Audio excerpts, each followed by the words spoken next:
श्रीमद् भागवत गीता का सार, हिंदी में महाभारत के भीष्म पर्व अध्याय संसार के रहस्य और आध्यात्म का ज्ञान दिया है, उसे ही श्रीमद् भगवत गीता का उपदेश कहते हैं। लगभग 5000 वर्ष पहले की बात है। धर्म का साथ देने वाले पांडव और अधर्म का साथ देने वाले कौरवों के बीच एक निर्णायक युद्ध होने वाला था। यह महाभारत के युद्ध का समय था।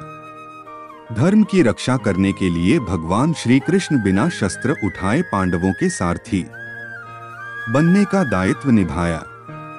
महाभारत के युद्ध समय अर्जुन का मन विचलित था। यह युद्ध धर्म युद्ध था। कौरवों के अत्याचार और शोषण के खिलाफ इस युद्ध में पांडवों की तरफ जब अर्जुन रणभूमि में थे तो अर्जुन का मन विचलित हो गया। वे सोचने लगे कि कैसे अपने सगे संबंधियों से युद्ध करें, उन पर प्रहार वार करें। एक तरफ कौरव पांडवों का सब कुछ हड़पना चाहते थे तो दूसरी ओर सत्य की विजय और अपने अधिकार की लड़ाई लड़ते। पांडव श्री कृष्ण सारथी बनकर धर्म की रक्षा के लिए अर्जुन के साथ उनके मार्गदर्शक की भूमिका में थे। धर्म मायामोह और कर्म का ज्ञान युद्ध के समय विचलित अर्जुन को भगवान श्री कृष्ण देते हैं। अर्जुन का भ्रम दूर होता है और वे धर्म मार्ग पर चलने के लिए तैयार हो जाते हैं। श्री कृष्ण के द्वारा दिया गया यह ज्ञान श्री भगवत गीता का ज्ञान कहलाता है। गीता के उपदेश आज भी हमारे जीवन के रहस्यों को उजागर करती है।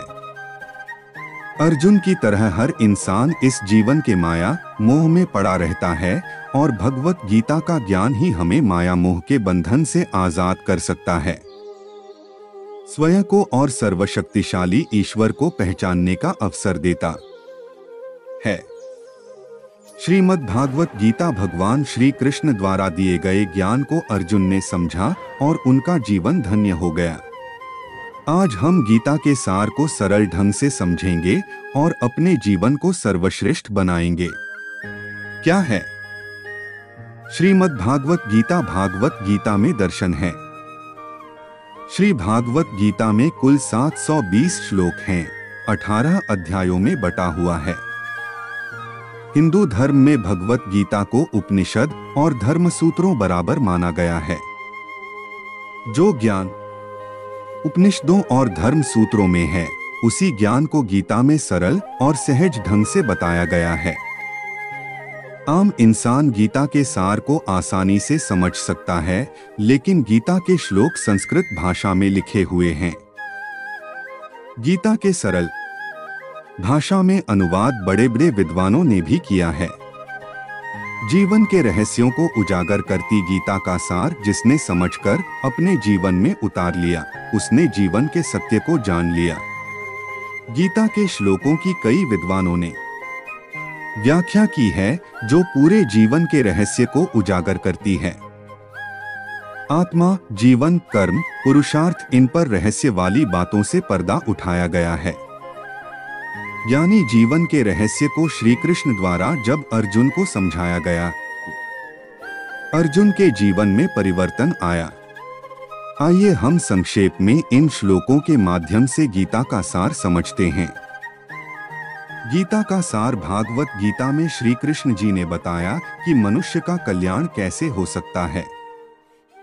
भगवान श्री कृष्ण का उपदेश गीता में है जो मनुष्य के जीवन में बहुत महत्वपूर्ण है, जिसे हर मनुष्य को जानना बहुत जरूरी है। गीता इस दुनिया को अध्यात्म और दार्शनिक तरीके से देखना समझना सिखाता है, जिंदगी को जीना सिखाता है।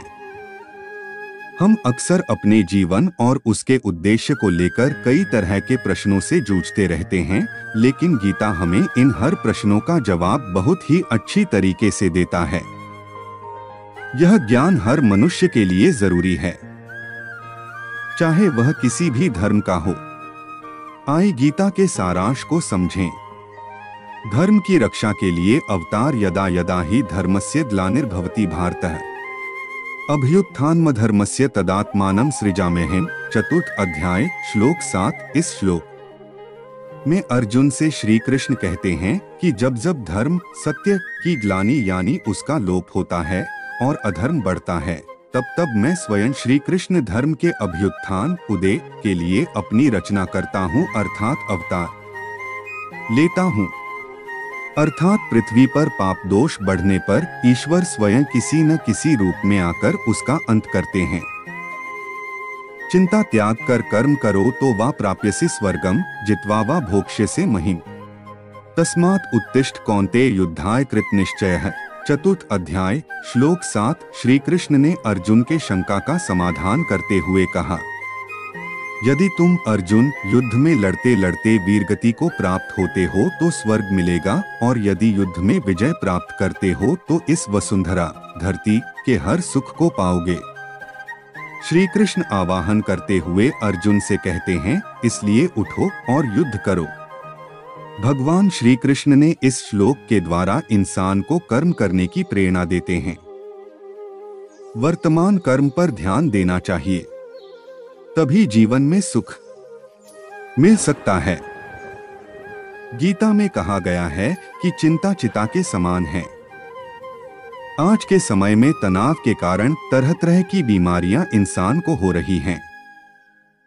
ऐसे में गीता का यह ज्ञान बड़ा ही फायदेमंद है। गीता में कहा गया है कि क्यों व्यर्थ की चिंता करते हो, किससे डरते हो, डर को त्याग दो। जब आत्मा न पैदा हो सकती है न मर सकती है तो डरने की जरूरत नहीं है। गीता के इस बात को हर इंसान को अपनाना चाहिए, क्योंकि चिंता से आत्मा और शरीर को दुख पहुंचता है।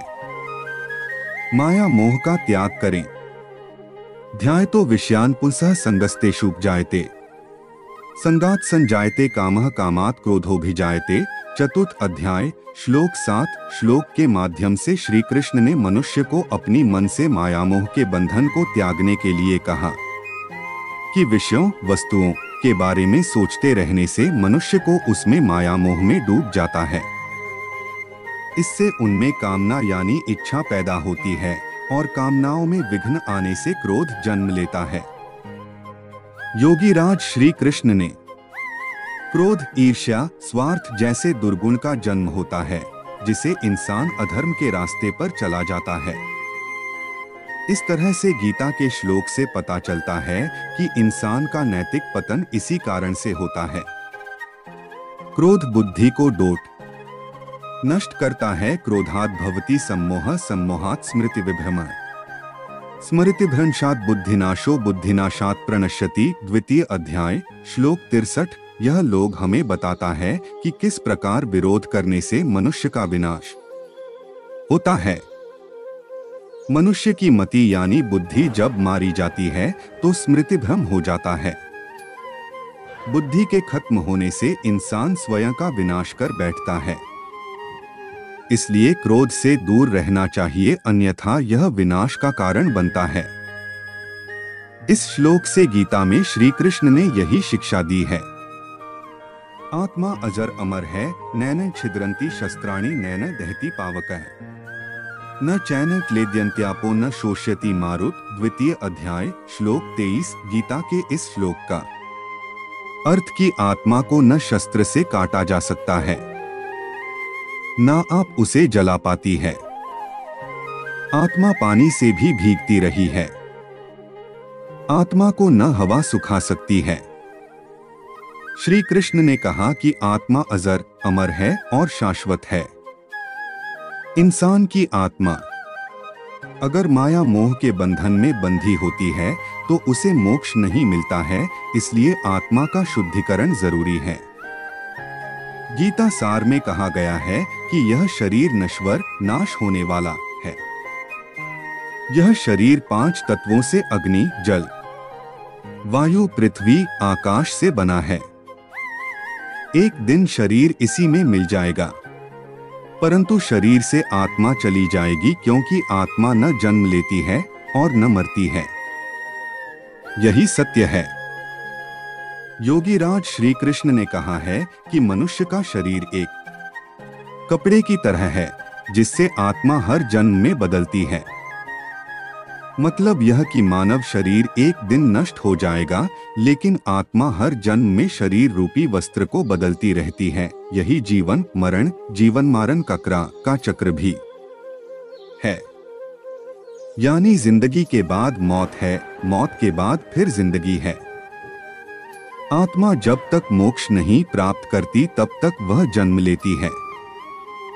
अच्छे लोगों का कल्याण होता है। जो लोग अच्छे होते हैं उनकी जिम्मेदारी और रक्षा के लिए ईश्वर स्वयं बीड़ा उठाते हैं, अर्थात अच्छे लोगों की रक्षा के लिए ईश्वर अवतार लेते हैं।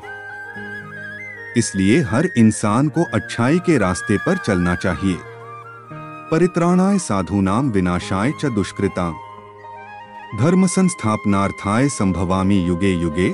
चतुर्थ अध्याय श्लोक 8। इस श्लोक में श्री कृष्ण जी कहते हैं, अच्छे लोगों के कल्याण के लिए और दोस्त लोगों के विनाश के लिए और धर्म की स्थापना के लिए मैं श्री कृष्ण हर युग में जन्म लेता हूँ। भगवान अपने भक्तों की रक्षा के लिए हर युग में जन्म लेते हैं और दुष्ट लोगों का विनाश करते हैं। यानी परम सत्ता सृष्टि की रक्षा करता है। कर्मयोगी बनने की सीख। कर्मण्येवाधिकारस्ते मा फलेषु कदाचन मां कर्मफल हेतुर्भूर्मा ते संगोस्त्व कर्मणि। चतुर्थ अध्याय श्लोक 47। इस श्लोक के जरिए सर्वश्रेष्ठ कर्म की महानता के बारे में बताते हैं। कर्म करो पर फल की चिंता मत करो। रहस्य को समझाते हुए श्री कृष्ण अर्जुन से कहते हैं, कर्म पर ही तुम्हारा अधिकार है, लेकिन कर्म के फलों में कभी नहीं। कर्म करो लेकिन इसके फल की चिंता ना करो।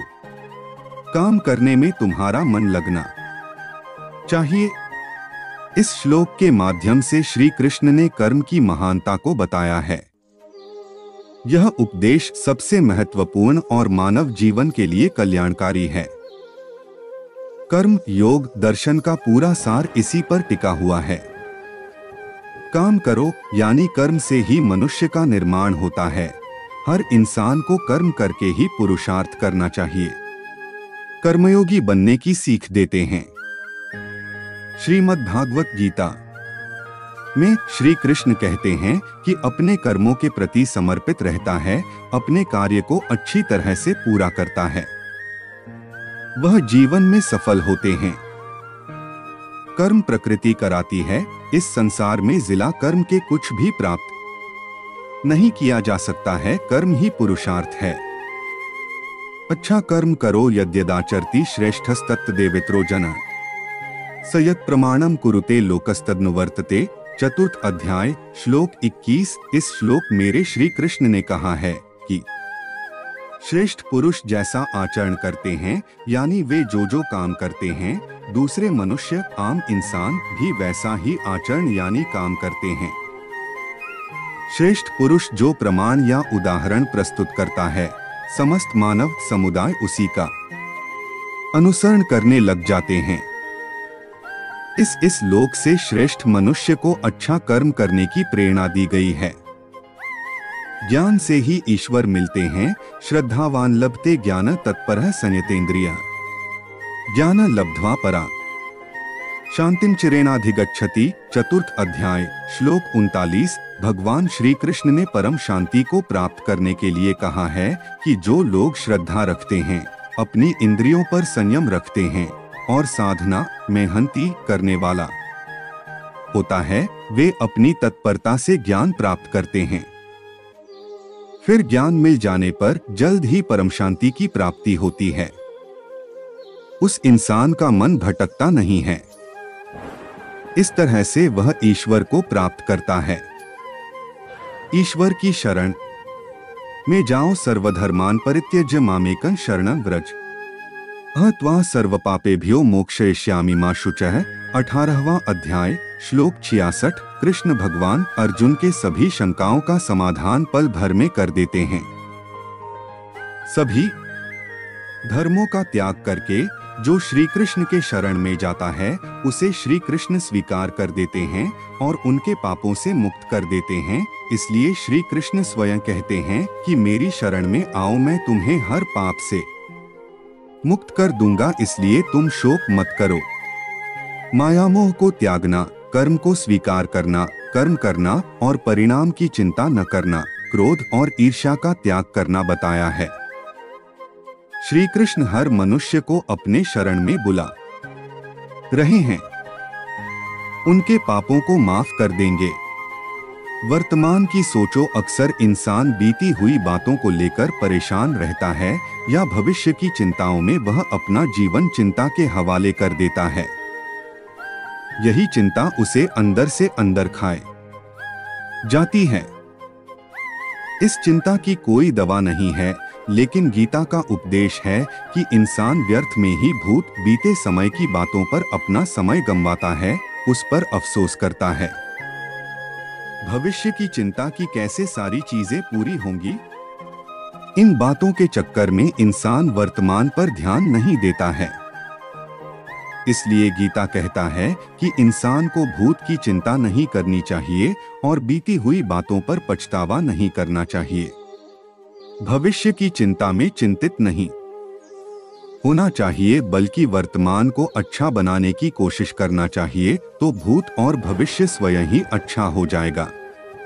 जो हो रहा है वह भी अच्छा है, जो हो चुका है वह भी अच्छा है और जो होने वाला है वह भी अच्छा होगा।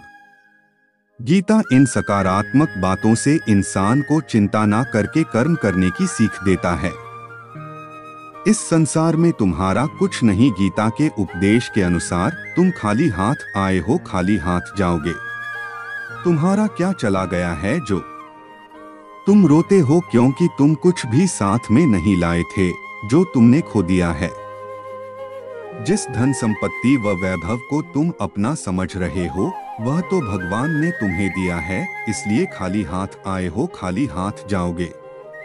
तुम जिसे अपना समझने की भूल कर रहे हो और जिस कारण से तुम दुखी हो, वह तुम्हारा भ्रम ही है, क्योंकि तुम्हारा कुछ नहीं है, सब ईश्वर का है, भगवान श्री कृष्ण का है।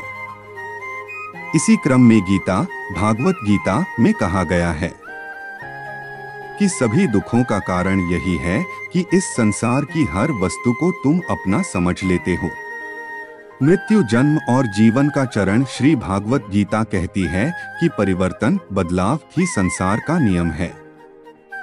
गीता में ये बात कही गई है कि जिसे तुम मृत्यु समझते हो वह जीवन ही है, क्योंकि मृत्यु के बाद फिर जीवन शुरू होता है। सब कुछ परिवर्तित होता रहता है। जैसे एक पल में कोई करोड़पति बन सकता है, तो दूसरे पल में वह गरीब हो जाता है। इसलिए गीता की इन बातों को हमें समझना चाहिए, इसे अपने जीवन में उतारना चाहिए। सारा झगड़ा केवल तेरा मेरा, छोटा बड़ा, अपना पराया का है, इसे हमें अपने मन से निकाल देना चाहिए। गीता में इसी उद्देश्य से मनुष्य को दो ज्ञान देती कि स्वार्थ और लालच से छोड़ देना चाहिए है। भगवान श्री कृष्ण के कहे इन वचनों से अर्जुन को दिव्य ज्ञान मिला और उनके परम स्वरूप को उन्होंने अनुभव किया, और श्री कृष्ण के परम स्वरूप का अनुभव गीता को जानने वाला हर व्यक्ति कर सकता है। मनुष्य के साथ ईश्वर है। गीता सार में बताया गया है कि हर इंसान के साथ ईश्वर है, उसे अच्छे कामों के लिए प्रेरित भी ईश्वर करते हैं। अगर हम यह जान लेते हैं और मान लेते हैं कि इस संसार को चलाने वाला एकमात्र ईश्वर है और उसके हाथ में सारे जगत की डोर है, तो निश्चित ही हमारा जीवन बदल जाता है। इसलिए दुखों में कभी घबराना नहीं चाहिए, क्योंकि ईश्वर ही आपको उस मुश्किल से बाहर निकालता है। इसलिए ईश्वर पर भरोसा रखना जरूरी है, ऐसा गीता में कहा गया है।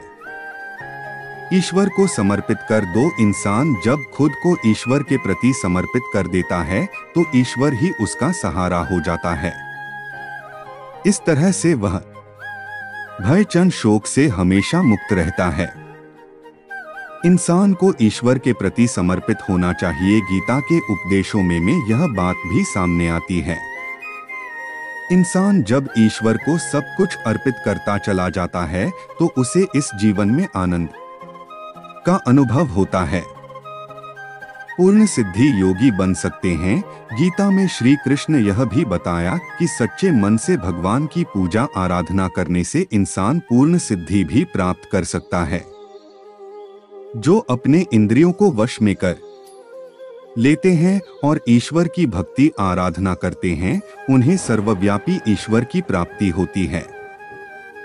ऐसे लोग सिद्ध पुरुष बन जाते हैं, ऐसा श्री कृष्ण ने गीता में कहा है। कंक्लूजन, श्रीमद्भागवत गीता एक ऐसा धर्म ग्रंथ है जो मनुष्य को कर्म योगी बनने के लिए प्रेरित करता है।